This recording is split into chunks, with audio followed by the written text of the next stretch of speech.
Hello everyone. Thank you so much for taking the time to hop onto our virtual health and wellness forums tonight. My name is Maddie Hasbrook. I'm the Associate Director of Health for Special Olympics New York. And for those of you that haven't joined us on a forum before, these forums are a space for individuals with ID, families, caregivers, and coaches to engage with health um, focused individuals as well as organizations. And the goal of these forums is to cover a wide variety of topics and in turn positively impact the health of people with ID. We do ask that you make sure that you are muted and you stay muted throughout the whole presentation. And there will be time at the end to submit questions through the chat once the presentation is complete. So without further ado, I'd like to kick off tonight's virtual forum focused on mental health promotion and wellness for individuals with IDD. Our presenter tonight is Dr. Holly Brown, the Executive Director of the Golisano Institute for Developmental Disability Nursing and Associate Professor at the Wegman School of Nursing at St. John Fisher University. Her work is focused on building the nursing workforce's knowledge, competencies, and skills in the care of individuals with intellectual and developmental disabilities. Dr. Brown is the primary investigator on a variety of grant-funded projects, including in 2019, Special Olympics International's Inclusive Health Innovation Program, where she and her team developed an inclusive health primary care nurse practitioner residency curriculum. In addition to her academic and administrative responsibilities, she maintains an active clinical practice as the senior psychiatric nurse practitioner at Hillside in Rochester, New York, caring for youth and young adults with intellectual and developmental disabilities and co-occurring psychiatric conditions in residential and community-based settings. Dr. Brown is also a health promotion clinical director for Special Olympics New York. Dr. Brown, thank you so much for being here and taking the time, and I am going to turn it over to you. Really delighted to be with you all today. I feel really honored to be asked to present to you all on a topic that is near and dear to my heart, and taking a little bit of a different spin. So as Maddie said, I am a psychiatric nurse practitioner working with children and adolescents and young adults who have a diagnosed mental health condition. And when I was asked to do this presentation, I thought I want to talk about mental wellness and mental health promotion, because I think it's real easy for us to talk about all the problems, and I will touch on those a little bit, of course. But I wanted to talk, really hone in on fortifying mental wellness, particularly for this population that I have spent the better part of my career working with. So what we'll cover today is basically four objectives. And I'm not interested in talking at you for a full hour. I'm really interested in us having a conversation. So if a question comes up as I'm talking, please put them in the chat. And when we're done with the formal presentation, I will be happy to engage in a discussion with you all. So we'll start off with a conversation about what is mental health? How do we think about that?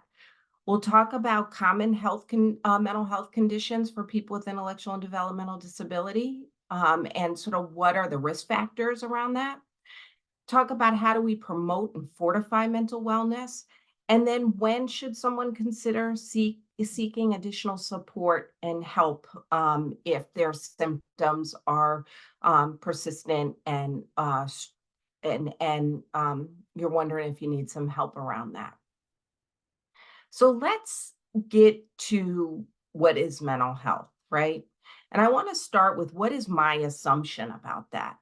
I really think about whole health being an integration of physical and mental health. That is a value of mine. It is a principle of mine in terms of the way that I do my work. And so I'm inviting you to share this with me, right? This idea that when we show up to our primary care provider's office, that we may be talking about the sore throat that we're having, but we probably should also be talking about what's going on in our lives, what's happening in our day-to-day, where are our stressors, where are the soft spots that folks, providers like your primary care provider or somebody like me can really help you think through or think about, right? So when we talk about mental health. We're really talking about a person's emotional, psychological, and social well-being. So those three spheres are an important way to think about mental health overall, right? It is, how am I feeling about myself and the things that are happening in my life? What are my emotional responses and reactions to things? And what's happening in my social network, my social world? Am I connected and feeling good about the places and spaces that I spend time? It also involves our ability to handle and manage stress, right? How do we relate to other people? How do we make decisions about things in our day-to-day lives? How do we cope with the challenges? Because we all know that, if the pandemic is an example of anything, we have a universal experience around this very extreme stress. And it was challenging for us, right? And it hit on all of those components that speak to our mental health, right? How we handle stress, how we're relating to others, how we're making decisions. That was a really challenging time in terms of how we think about it. And some of us coped okay, some of us coped less well. And for some people, there was some thriving that happened during that period. But I think that's a good example, a common example for us to kind of lean into. It's also true that as I said, our mental health is an integral part of our overall physical health. And it encompasses a range of factors such as our emotional stability, the way we think, and again, as I said, our social interactions. So when you show up to your primary care provider, I hope that they are asking you about sort of how's your mood been, how's your worry, how you've been feeling, as well as performing that, but doing sort of a review of mental health symptoms, as I like to say, as well as that review of physical health symptoms. So when we're feeling good from a mental health perspective, we're able to do the things we want to do in our life. We have some agency. We're able to live into our full potential. We feel productive, whether we're in a day program, if we're in a school program, if we're at work. The point is that experience of being in those spaces, we have a sense of not just well-being, but a sense of purpose and feeling like we are contributing to that particular thing, whatever the domain is. We're also able to develop and maintain positive relationships. Again, in the spheres of your life, with friends, with family, with work colleagues, school colleagues, but also maybe at church, right? So those relationships are present in our everyday life.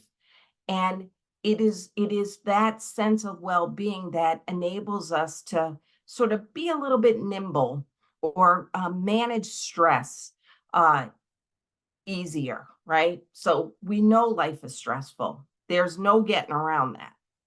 But how we respond and react to it is really up to us. And when we are feeling our best selves, we are able to sort of be flexible with that stress and manage it and figure out how to problem solve that.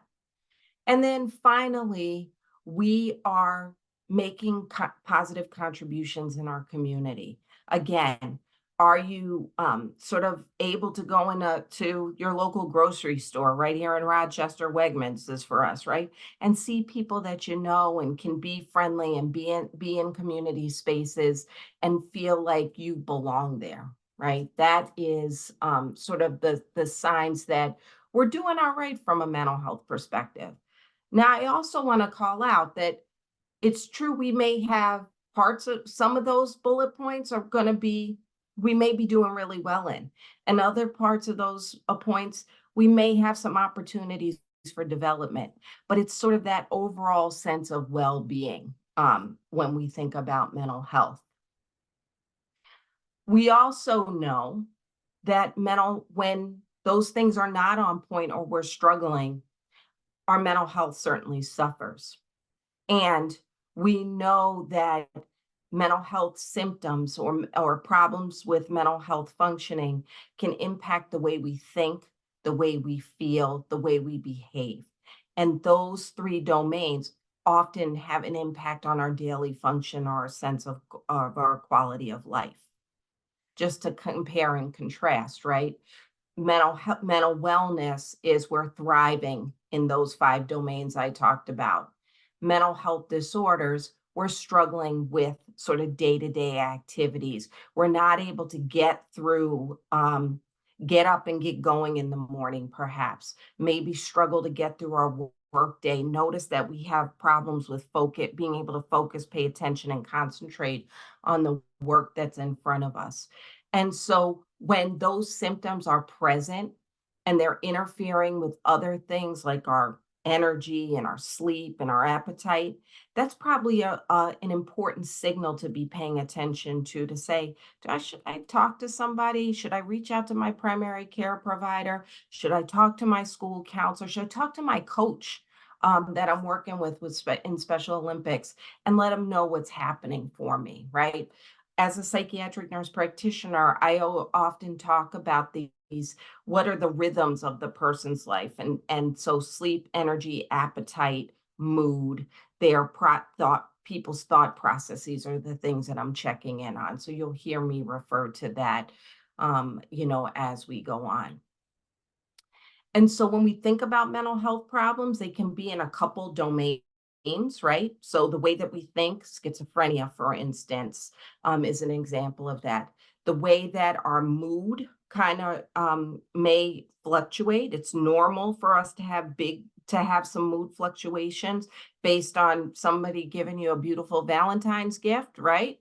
Or being disappointed about your performance in a Special Olympics activity. That is pretty normal day-to-day stuff. But when our mood is really persistently low, we worry about things like depression. And sometimes people have experiences where their mood really fluctuates pretty widely. We wonder about bipolar disorder in those instances. So mood is a domain, thinking is a domain, so schizophrenia. We also have lots of worries, right? And worry is a natural part of life. It's an important part of life. If we didn't have worry or anxiety, we wouldn't get out of bed in the morning. Think about when your alarm clock goes off. You kind of shoot up out of the bed and say, whoa, I got to get up and get my day started, right? Anxiety can be good for us. It helps us get ready to compete. It helps us get ready for an exam. It helps us get ready to give a talk, right? But when the anxiety is too big, too much, occupies our thinking, makes us feel really fearful and worried about new situations, that's when we start to wonder, is the anxiety problematic? And do we need to intervene and help and support in some ways? It's also true that folks experience, we talk about it more these days, have experiences with stuff that can be pretty hard, things that we would put in the category of trauma. And I like to think about trauma as a universal wondering with any person that I meet, quite frankly, because the experience of trauma is pretty subjective, meaning how I experience something will influence how I interpret how much that affected my life. And so I often, when I sit with patients, I don't say, what's the matter with you? What happened? What's wrong with you? I ask the question from a more curious position and I say, what happened to you? Right? So I'm thinking and wondering, what is this person's story? Have they lost a family member that's important to them? Have they experienced a house fire and needed to move? Have they moved multiple places? Has a staff member left the organization that was really important to them? Has somebody trespassed against them or done something to them that hurt them in a significant way? And so trauma-related conditions is something that we all should be curious about, wondering about. We talked about it a bunch again during the pandemic. And so it's an important part of the story for many of the patients that I work with. And I imagine that some of you may be reflecting on that as you hear me speak right now. Trauma is anxiety-based condition. And so some of the things that we do to manage trauma are similar to what we do to manage anxiety, similar therapies and interventions. But there's two types of traumatic disorders that we talk about: acute stress disorder, which occurs, people have a trauma response in the first 6 weeks after their experience. And then we talk about post-traumatic stress disorder, which is a more enduring condition. Um, Other conditions that may be considered are considered mental health diagnoses and might require intervention: attention deficit hyperactivity disorder, where folks have a hard time paying attention, focusing on what's in front of them, have a hard time sitting still. I think I have this all the time. And so that is a condition that is not uncommon. And then personality disorders is another category of conditions that we talk about in the mental health field. But when symptoms in any of these categories really are occupying so much of your mind and your life experience, it's important to find some help and some support around that to help reduce that experience and maybe even get some treatment around it, right? So as I was preparing and thinking about this, I thought it might be important to talk about how common mental health conditions are for people with intellectual and developmental disabilities. And I got to be honest, I don't think we talk about this enough. And the research that's out there tells us that it's not well understood or well studied. And it doesn't mean that everybody with an intellectual disability or developmental disability is automatically going to have a mental health diagnosis. But it is curious because what we know is that adults with disabilities have experienced mental distress 5 times as often as adults without those disabilities. And so it screams at us as providers, mental health providers, physical health providers, we need to be screening, particularly for this population. What we know is that people with intellectual and developmental disabilities have higher rates of mental health diagnoses compared to people without intellectual developmental disabilities. There's a lot of range that we see in terms of prevalence. So how common is it? And again, it's because of the reason that I said people with intellectual and developmental disabilities are not routinely included in some of these prevalence studies. And so we don't have fantastic information about it. But we know for a fact that people with intellectual and developmental disabilities are going to be more susceptible to these challenges because of the issues that will not be unfamiliar to you. Communication barriers. People with intellectual and developmental disabilities may have more social isolation, may experience more stigma and bullying related to their disability. And I'm sorry to say it, but we know this population also has a hard time accessing healthcare services, whether it be on the physical or mental health side of things. I am working hard in this space to make sure that providers have the knowledge, skills, and competencies to effectively take care of people with intellectual and developmental disabilities. I think nursing is where it's at because we are the largest segment of the healthcare workforce and we're going to have the highest touch with the population.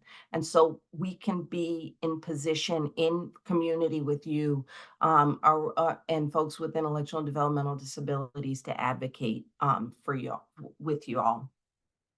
So just to kind of point out, there was a 2019 study that came out looking at the 2016 Medicaid beneficiaries on the list with intellectual and developmental disability. And almost 60% of the folks in that population, when they looked at diagnosis lists, had at least one mental health condition. And I have to say, I was pretty surprised by this and excited because I was like, this is more my experience as a healthcare provider, frankly. But there are ranges, as I have here. Haverkamp, Scott and Haverkamp, and then Esler, the ranges of mental health diagnoses were somewhere between 37% to 45%. And that, when you sort of compare that to folks without intellectual and developmental disability, they have a diagnosable mental health. We have a diagnosable mental health condition about 21% of the time. So you can see that folks with intellectual and developmental disabilities are going to be 1.5 to 2 times more likely to show up with a mental health diagnosis or symptoms. And so let's get to screening and getting folks on the intervention and support that they need. And so when we think about considerations for mental health, I would argue that we have some work to do in terms of making sure that the mental health needs of the population are met. Um, Number one, make sure that we have the education, providers have the education, and ask the question, what is happening for you? What is your experience around your mood and anxiety? Number one, because those are pretty prevalent conditions. We also know that there tends to be an overuse of medication as it relates to this population related to treating mental health symptoms. And so opening up and creating space for us to be thinking about something other than medication to address behavior and have curiosity about what is the behavior communicating, I think is really critically important. But what we also know is that our folks are using emergency services to a greater extent for problems that really can be handled in an outpatient setting. So that gives you a sense that the adequacy of the existing services is not really there. And we also know that this population experiences multiple hospitalizations related to the presence of mental health challenges compared to folks without disabilities. So we have work to do in this space.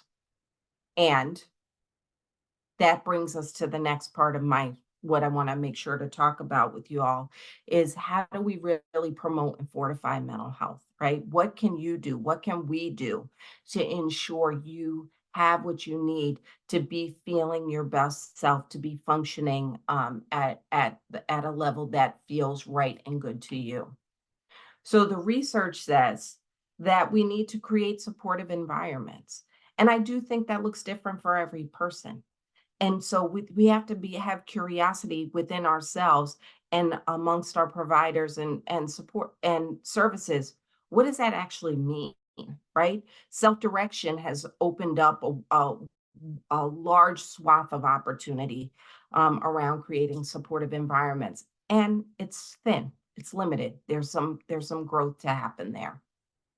How do we foster resilience? How do we help people think about sort of what is it that they do well? What are their strengths? Where is their capacity and their agency such that when they are faced with stress, they know that they have the tools and the know-how to manage that stress? I'm a proponent that ableism is a enormous barrier to health promotion in general for people with intellectual and developmental disabilities. And so our having some brave and being brave to walk up to that and address it when we see it feels really important to me around promoting mental health. And it's not simply ableism. We know that all the isms, right? Racism, sexism, on and on and on. Those also are alive. Those are dynamics that are alive and well for all of us. And so how do we address that and systematically work to eliminate that? And then stigma. We know there's lots in the research about medical providers' attitudes and beliefs about the population. And those attitudes and beliefs contribute to stigma. So how do we think about finding a provider that is right for you in terms of you trying to promote your own mental health and your own wellness. And then, of course, ensuring access to healthcare, adequate healthcare is a critically important part. Again, mental health is a crucial aspect of our well-being. It deserves the same attention and understanding as our physical health needs. And so, how do we ask for that? How do we get to that? And then what else can we do on our own to fortify our mental wellness? So there was a great work that came out of Minnesota, the state of Minnesota, around what strategies can we be talking to folks with intellectual and developmental disabilities about? What can they do on their own to build their own sense of competence and agency around their mental health? And I would say that the first step in all of this, in terms of our mental wellness, is you have to take care of you first. No, at the end of the day, yes, relationships matter, family matters, but if you are not taking care of yourself, you're always going to be sort of behind the eight ball in terms of trying to feel well and good. And so, how do you do that? And so, these are not my ideas. I have a reference for you on this, but I thought they were fantastic. Starting with just get outside, be in touch with nature, put your face in the sun. Go for a walk, notice, pay attention to the sounds and the smells and the sights that you see.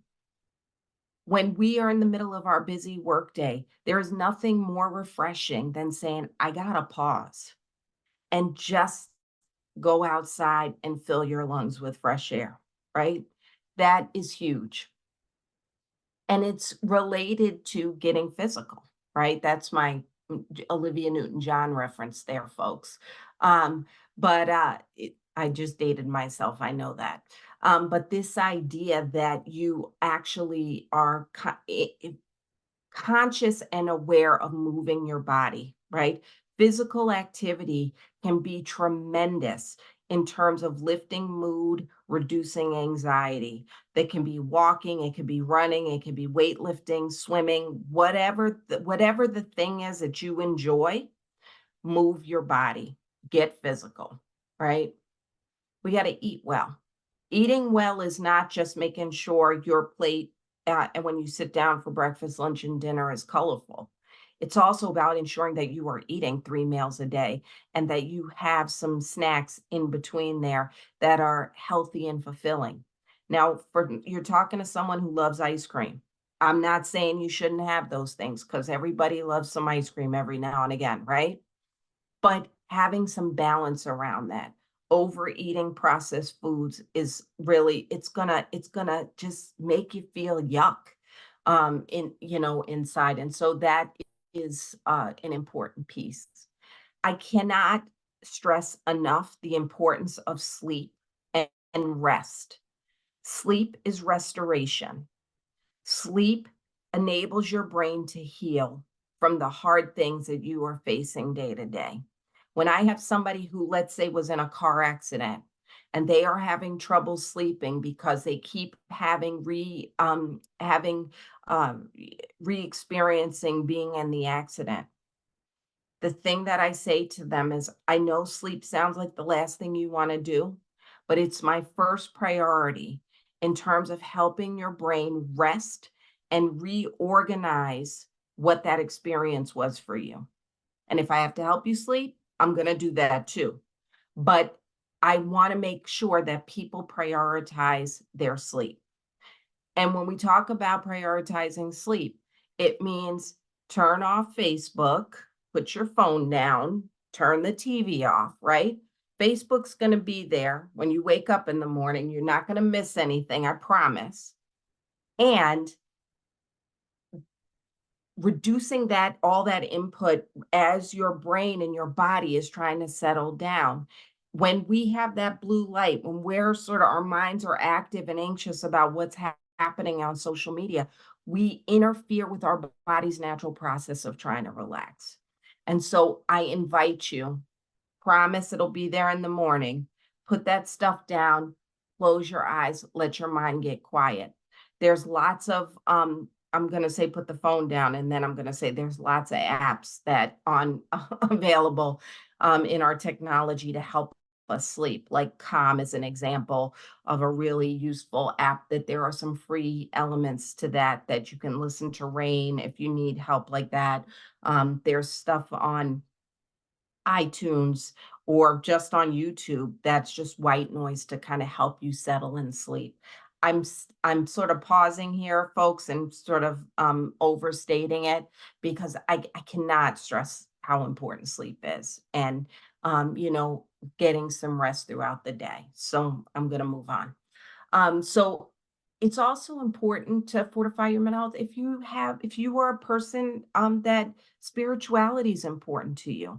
And that doesn't mean that you have to go to church or be connected to a religious organization, but having some reflection and having some space to be in touch with that your spirituality is an important part of fortifying your mental wellness. Having a belief in something bigger than yourself for some folks is really comforting and really helpful. And of course, if you're connected to a religious group, that community can be enormously helpful in terms of relationships, etc. But honor your beliefs, make them present in your life.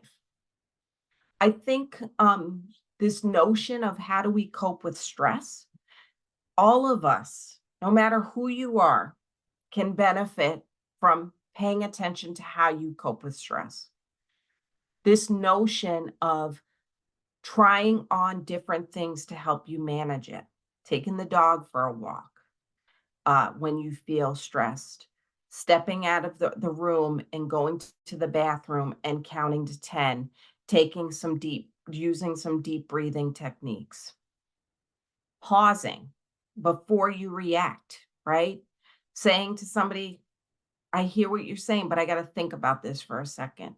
Those are all strategies for you to internally manage the stress that you might be experiencing. And there are millions of them. Again, looking online, and I'll talk about what Special Olympics has to offer in a minute. But those strategies, mindfulness strategies, can be enormously helpful for you to practice in times when you're not stressed, so that you can pull those up in the moments where you do feel stressed. You will have practiced them. Your muscles will have been used to them. Your mind will have a way of thinking about it already when those stressful situations arise. Who are your people? That's another important way to fortify our mental health. Everybody's got their squad or their person, right? Who are those people? Be really clear about them. Spend time with them. Let them know how important they are to you. Certainly that will be fortifying. And remember to what you say to yourself is also important, right? So this self-concept that you have, what you believe about yourself, remember you're amazing. And try to be mindful and thoughtful about what you love about yourself. What do you do well? What do you like when you pass the mirror? And there are going to be haters out there. There always are. We gotta brush them off our shoulder a little bit. Okay. So this will certainly get you going in terms of fortifying your mental wellness. Some other things to think about. Think about what you want for today. I sorry. You know, one of the probably most important things that my father taught me when I was growing up was he would say to me, "What's your goal for today?" Well, it didn't matter if it was a Sunday or a Wednesday. He asked me the same question every day, because he would say to me, when you set a goal and you set your intention, you have a direction for where you're going. And I don't know that we talk about that so much these days, but that is an important thing. And depending on how big of a planner you are, some people can just get through today. Some people get through the week. Other people can look way out for a year.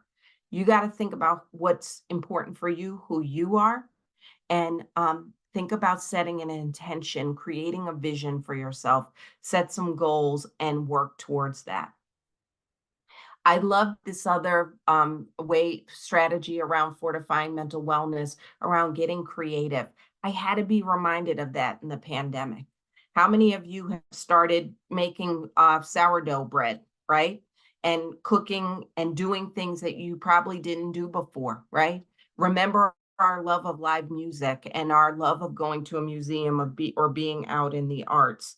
That is something important to make sure that you have a regular dose of that in your daily, weekly, monthly, in parts of your life. What do you love to do? What are your hobbies? Get into them, find one, learn about one, be curious about that. And so then it leads to this other point about learning something new.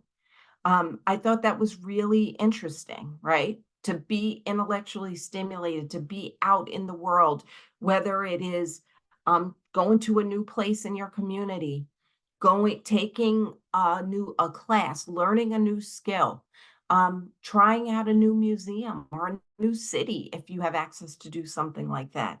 Again, the pandemic was really instructive. I drove around my neighborhood, places that I had never been before, never experienced, but I needed to do that to sort of help keep me going during that time of incredible uncertainty and distress. Um, these folks out of Minnesota also talk about this idea of get some satisfaction out of your work, whatever your work is. As a young person, you may be in school, and that is your work. So what is your favorite part of that experience? What is your contribution? And how do you get some space from that work too? Because when we're applying ourselves in a persistent way, we get fatigued. And so taking a break can be really helpful to go outside, fill your lungs with some fresh air, go for a walk, and come back to it.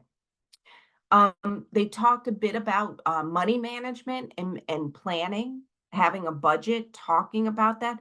But I think also too, how do you have access to your money and how do you make your own decisions about that? I think is an important piece to help us feel less stressed and feel well about what's happening in our lives. And then, as I already said, take some time for yourself. It is probably one of the hardest things that we learn to do as adults is to be on our own and be alone and sort of learn to enjoy ourselves. Um, it's great to be out in community and be with family and friends. That's important too. And it's also important to restore and rejuvenate. So, feel free to ask for space when you need it. Take that space and let yourself sort of get filled back up, on your own there from time to time. We don't need to be out running the streets busy at work and doing our thing all the time. We can be quiet and rest too. So I wanted to point out, you know, Special Olympics in terms of the Healthy Athletes work has a really pretty great program, the Strong Minds program. And I have a link here and we can send out the slides to you so you can access it. But simple Google search will get you here too. And so within the Strong Minds activity guide, they talk a lot about sort of understanding our thoughts, feelings, and behaviors, understanding what the role of stress is and how do we cope with it. And there's a lot of really terrific basic information about how to control your breathing, manage your breathing to help reduce stress and anxiety. There's also some other physical activity suggestions in there. So that is a rich resource that I would recommend folks take a look at and pay attention to as you go along. I think it's probably important for us to just stick the landing on this idea of when you might consider seeking additional support. I'm a proponent that our mental wellness doesn't have to be to an extreme that we feel so distressed and angry or sad that's the point in which we go and find some support. I think any time is the right time to seek out folks. And so those relationships that I talked about a few minutes ago can be really important, right? Our family members, a trusted friend, your coach that you're working with through Special Olympics, your healthcare provider, and perhaps a licensed therapist, a school counselor certainly would fall into that category. But these are all important people, hopefully, that you experience in your life, that they are reliable and you can go to them and talk to them. Certainly, when folks are feeling distressed, that they can't really shake their sad mood, it's persisted for 2 weeks or more, and you don't want to get out of bed and you don't want to eat and you're sort of withdrawn. That's probably an important signal to make sure that your healthcare provider is aware of what's happening for you. And they might recommend that you seek out counseling, formal counseling with a licensed therapist. They might even wonder whether or not medication could be helpful. And so those certainly could be on the list of things. If the problems are persistent and interfering with your functioning. So important to sort of keep that in mind. One last thing I want to say, certainly people get into positions where they may feel so sad and down and hopeless that they may think that hurting themselves or not being alive is a better way to go. I certainly encourage you that if you have those experiences, talk to somebody, number one. And number two, that may require more evaluation at a hospital or mental health clinic to make sure that we are keeping folks safe and well and making sure they're getting the care that they need around that. And that happens. It is not an uncommon experience. And so if folks experience that, know there is always help out there. And the people in your life will, I imagine, will get you there. So I think that sort of concludes my formal presentation. I am really excited to take any questions or to have conversation with folks. So it's my contact information and our institute information. So with that, I'm going to stop sharing and open it up for discussion. How's that sound, me?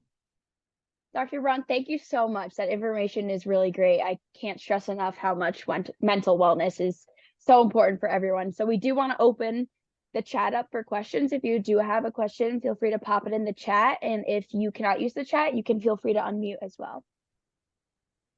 We'll see if anything comes through.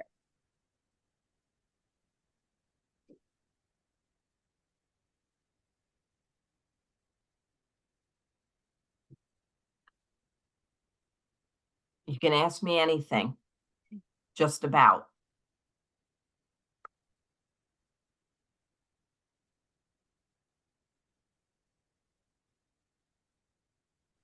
So this was on my mind since you first opened, Dr. Brown. You talked about the primary care being very important in your life. And what I have found with my primary care experience, not so much with my daughter who has intellectual disabilities, but with myself, is before you have an office visit, you fill out a questionnaire with very Yes. pointed questions Yes. about, I mean, obviously geared towards your mental acuity, your mental health, your level of stress. Have you thought about, ending your life in the last 5 weeks? How many times in the last week? Like really ridiculous questions. So from that, like, how do you have a conversation after you filled out these ridiculous questions with your primary care about something that you're anxious about or something that you're concerned about? Hello? It's not in the questionnaire. Thank you. Yeah. So Eleanor, I'm going to answer Yes. Patricia's question and I'm going to come back to you. I'll call on you. Okay. Thank you. So Thank you. Yeah. Patricia, it's a really important point. So primary care, we have been engaged in some universal mental health screening. That is true. That is happening increasingly where the what's called the PHQ-9, the Patient Health Questionnaire, 9 questions asks about depression symptoms, very specifically about the depression symptoms. You also may, some providers are including an anxiety screen. It's called the GAD, Generalized Anxiety Disorder 7 screening tool. And then there can also be other screening tools in there about substance use and other related things. It's sort of a complicated, it's a conundrum, right? Because as you say, for some folks, it can be off-putting. Like you say, what the heck are you asking me all these questions about? And maybe I'm not going to answer them honestly because you're going to think something's wrong with me, right? There's people Exactly. certainly, yep. So people certainly experience stigma and concern about that. And we probably could do a better job. Now, and there are practices that do a beautiful job with this. So I don't want to say, all or none. But we have to prepare patients that we're seeing in primary care settings that these questions may become because we're concerned about everybody's mental health. And we're trying to understand that. And we want to make sure we don't miss it, right? Because if we don't routinely screen everybody that comes in and we decide, oh, I'm going to screen Victoria and then I'm going to screen Alan, but I'm not going to screen Carmen or Maddie, then we're missing people too, right? So it is quite a conundrum. And so I think your point is well taken. It probably would go over a little bit better if I said, Ms. Marvin, my name's Holly Brown. I'm your primary care provider today. I'm going to ask you about a variety of things. I Well, want we to don't have understand. time for that because we've already answered the questionnaire. So, Right, you've got 15 minutes. But right. So, I appreciate what you said, Dr. Brown. Thank you. of course, thank you for raising it. Thank you for raising it. Eleanor. Yes, hi. Thank you, Dr. Brown. I think your presentation was excellent.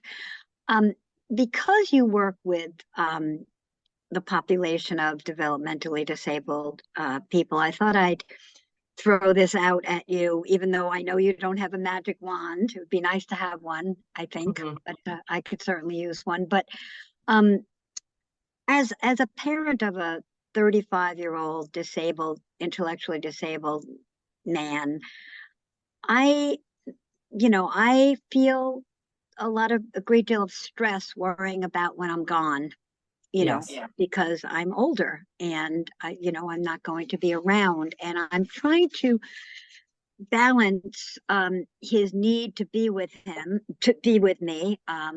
He lives in a group home, and on the one hand, and my worry about if he sees me, because I see him almost 5 days a week. If I see him all those 5 days a week, then he'll become too dependent on me, and I worry so much about when I'm gone. He's got one sibling, but the sibling works in finance and has a child, and I don't think it's fair to put too much pressure on the sibling. So my question to you, and it's really, again, I think it's a difficult question for you to answer. Do you have any suggestions, perhaps, for people like me? There might be other people in the room sharing this issue as well, to find the right balance between, fostering their adult child's independence on the one hand, and just trying to help him or her, as much as I can while I'm still alive. It's a very nuanced balance, and I'm having difficulty with coming up with the right answer. Thank you. Yeah. So Eleanor, I certainly don't have a direct answer. I have ideas. I think your experience is a shared experience for parents, raising their child with a disability. I think parents struggle with this mightily, right? And some parents get really sort of controlling and want to be in every aspect of their life because the worry is so great.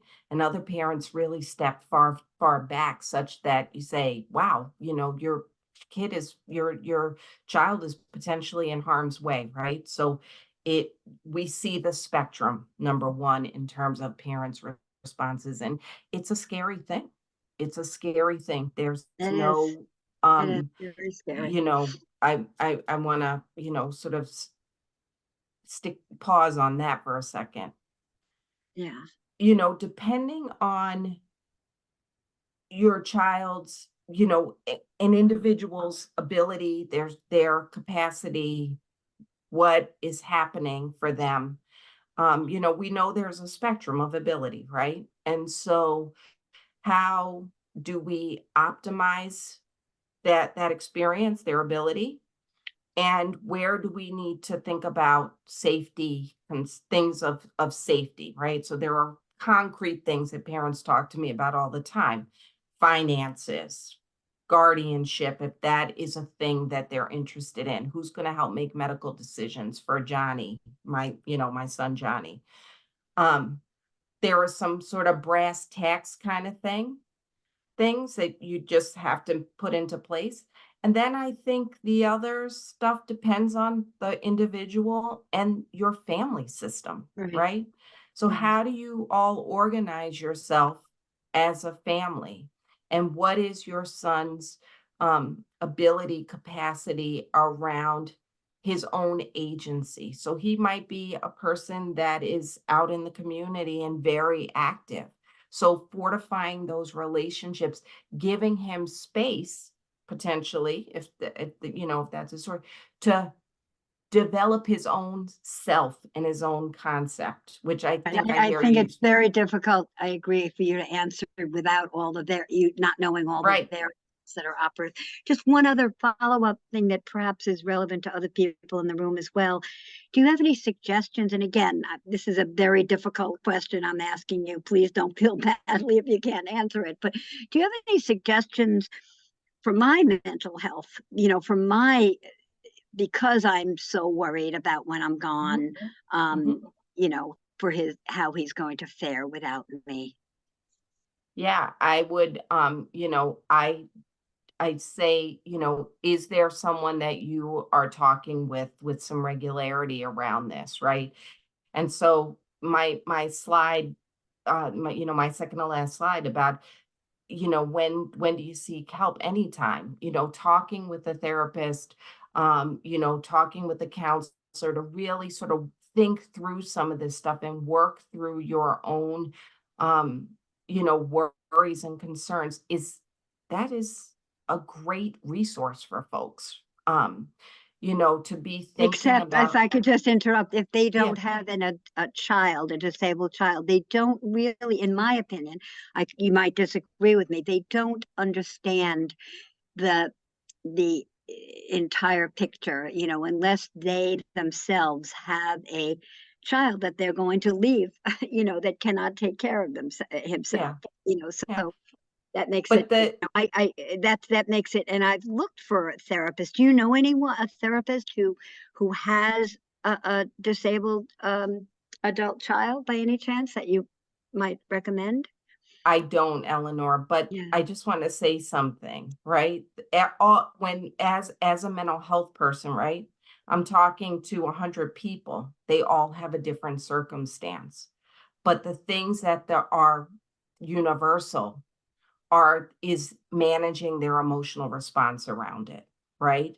So this notion of how do you work through maybe guilt or anxiety or transition.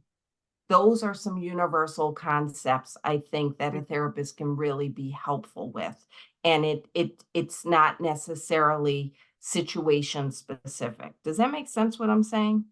It makes sense, but it doesn't apply to me. For me, it's so unique, so Yes. sui generis, the fact that I have a child that cannot take care of himself when I'm Yeah. gone, that I feel, and perhaps I'm wrong, that only a mother or father who has that kind of adult child who cannot take care of himself when they're gone would understand the dynamic and the stressors that I face every day. Yeah. So, Yeah.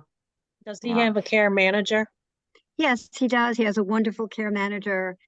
But again, you know, the group home staff is low paid and, you know, Mhm. there's just so many difficulties. But again, I try to tell myself what helps me is, and you presented this in your presentation too, you know, that um, sort of change what we can and accept what we cannot Mhm. change. But it's hard. Mhm. It's hard. Mhm. I'm It's finding very it hard. as I'm getting older. I'm finding it more challenging. Yeah. And that anxiety, you know, the growth of that anxiety is real, Eleanor. It is real. Yeah. You know, the only other thing that I'm wondering about is, you know, there are, you know, depending on where you're located, you know, the ARCs and such certainly run family support groups, that there may be some community there, you know, Yeah. and some help around that too, to Yes. think Yes. about Jen's I am I'm in a Yachad support group, which is very helpful. Thank you. That's a Uh-huh. great idea for everyone in this room. I think Yes. yeah. Thank you for your comments Thank and you. just being Thank you so very much. sharing so openly. Thank you. I do just want to jump in and say we do have a few questions in the chat that I'll read out. We will be going over 7:30 for a bit, but for anyone that can't hang on for the rest of the questions, we will be sending a link to this video out. It'll be posted on our YouTube page through Special Olympics New York, so everybody can watch it there. So we do have a question in the chat. It says, it seems hard to find a therapist who works with the IDD population. How can we find a person who is experienced with this population? Yeah, that is very true. I will say to you that I am a unicorn in my community, in that regard. So, but there is an increased focus on skilling folks up as it relates to adapting interventions for the population. Again, there's not a ton of research specifically outside of behavior analysis, ABA. There's not a lot of research on folks with intellectual and developmental disabilities around what therapies work well, right? And so they have to be adapted. I would encourage the local DDSO or OPWDD. I just dated myself there too. Talking with them about who do they know in the region, I think is a first place to start. I do think care management organizations, different community-based organizations can be helpful. Things like Epilepsy Prelit is universal, United Cerebral Palsy. They do have mental health folks embedded in those programs that who have experience with the population, that can be enormously helpful.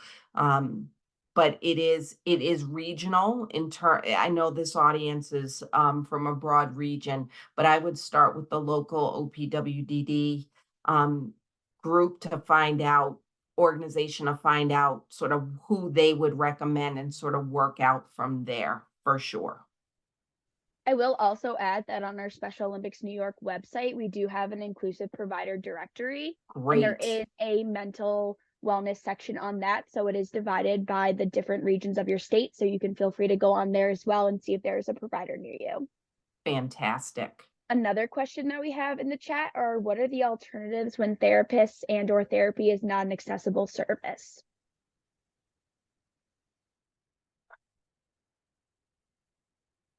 That's an interesting question. I do wonder about some of the things that I suggested. You know, depending on severity of symptoms, that will influence whether those things I suggested are sufficient. But so that's thing one. I do wonder about, again, if persons are connected to service coordination and support, what other avenues can they offer related to community connection, social engagement, physical activity, those sorts of things. And I wonder what else is in the question when other things are not available. What the person that asked the question was wondering about or had ideas about. I don't think they're still on the Zoom. I'm not sure, but if they want to pipe in, they can feel free. Well, we also have Oh, a yes, third she is on question the in the Zoom. chat. Ms. Dunn Murad. Thank you. Thank you so much. And you're right. There is that question is coming from a space of work. I'm a provider, and I'm a healthcare provider, and I work with the ears. So audiology is my area. I just visited a community, a very underserved community, and it's not in New York. It is actually outside of the States. And so that's what I was asking, but it is with the population. And so the question, I know that there is mental health concerns and issues in the facilities, but they're not being addressed. One, because of the lack of healthcare professionals, and the lack of resources. And so I guess in framing my question, I had that in mind. How do you help build resources or just bring information to certain communities that may not have the accessibility of mental health care at their reach? Again, I think Special Olympics, some of the resources available through Healthy Minds, Strong Minds rather, can be useful. The other thing that as I was listening to you talk, that I wondered about is sort of what's the culture like? Like, where are their strengths in that particular culture if they are there? How is this population recognized, valued, and can you implement any of those any things from the culture that is fortifying Yes. around the population? So that also seems probably important, would be an important Absolutely. question for And me. even in the tips that you were reviewing, I do think that there is an emphasis within this culture, like some of the tips that, getting outside and, getting physical, and also, you know, I think you mentioned, spirituality, things like that. And Yeah. so those are things that I did observe Mhm. within that community. So thank you for that. But yeah, that was just where I was going with that question, but I appreciate it. This was very helpful. Thank you. Thank you. We do have one more question, but I just want to say first that I did pop a Microsoft Forms link in the chat, and we would really appreciate if you could all fill that out and give us some suggestions on future forum topics and ask any additional questions that you may not have gotten to ask during the presentation. And then we do have one final question, and is do you have suggestions for looking after the mental health of a nonverbal adult with severe autism and IDD? So, Alice, your question is interesting. It is probably the work that I do most of the time. And so one of the things that I spend a fair bit of time observing is behavior and trying to put into context what the behavior is communicating, right? Because that is the way that for many of my patients, I get a glimpse into their mental wellness. So that is one of the first things to be thinking about. I work on an interprofessional team. So, of course, people are wanting to talk to me about medication all the time.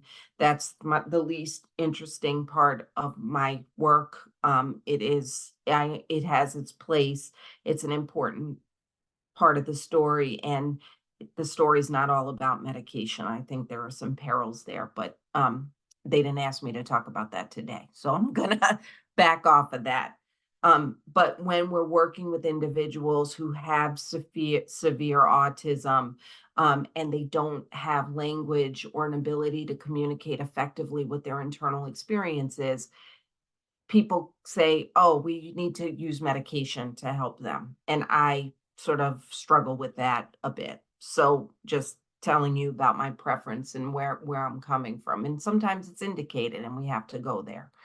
But really observing the person's behavior, trying to understand where there is some evidence of joy, and where are there things that really are agitating or perturbing for the individual is sort of what I try to understand and learn about.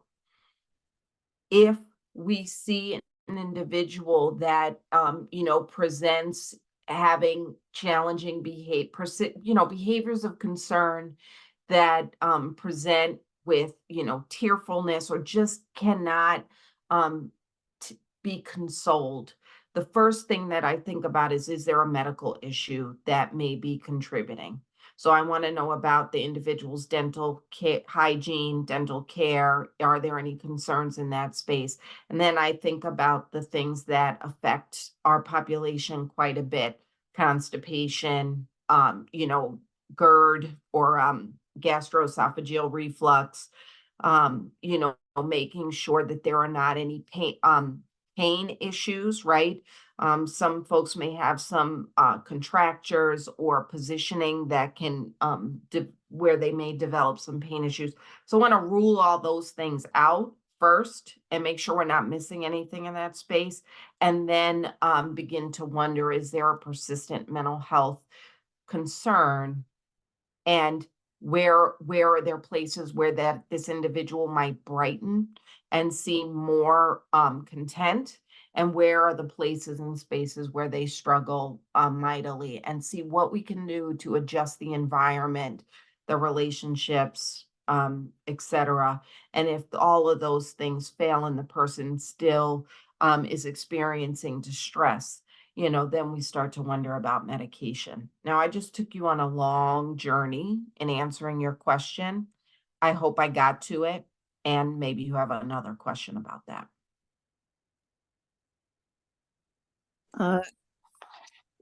Well, I find that there's not much out there for the nonverbal and the IDD. Yep. And my daughter tends to be very happy, but sometimes she'll just start crying. And I think it's also hard for her seeing so many people do what she can't do. I think, like every parent here, I just want to make her as happy and healthy and independent as possible. And looking after her emotional state is part of it, and I don't always know. But I appreciate very much what you said. I think it is often overlooked, GERD and other physical malaise in this population. Alice, I think one of the things that we can do to be vigilant about mental health is when you are interacting with health providers, asking them about it, right? Raising the conversation, because I think many healthcare providers are not so comfortable, and if you don't raise it, they may not bring it forward, right? And so asking the question, I want to make sure my kid is thriving. I want to make sure she has the things that, make her feel happy and contented. Help me think about how to do that. I do think that is a starting point, and it will invite curiosity from the provider, Because if they don't know, they'll say, I don't know, but I have this colleague. And that will help bring some attention and focus to that too. Thank you. Oh, yeah. So I think that there are no final questions. I just want to thank everybody again for hopping on tonight. And again, this recording will be posted on our Special Olympics New York YouTube page, and we will be sending the link out to everybody as well. Again, I popped the link to a Microsoft form in the chat. Please fill that out and give us any feedback on future topics that you want to see, or any additional questions that you have for Dr. Brown, or if there's anything that you weren't comfortable asking in the whole group setting. Dr. Brown, again, I just want to thank you so much for being here and giving us all this additional, so great information on mental wellness. I also want to thank Care Design, who's our sponsor for these virtual health and wellness forums. And if there's no further questions, I hope that everybody has a great night, and we hope to see you at some of our future forums. Thank you, everyone. Thank you so much. Thank you.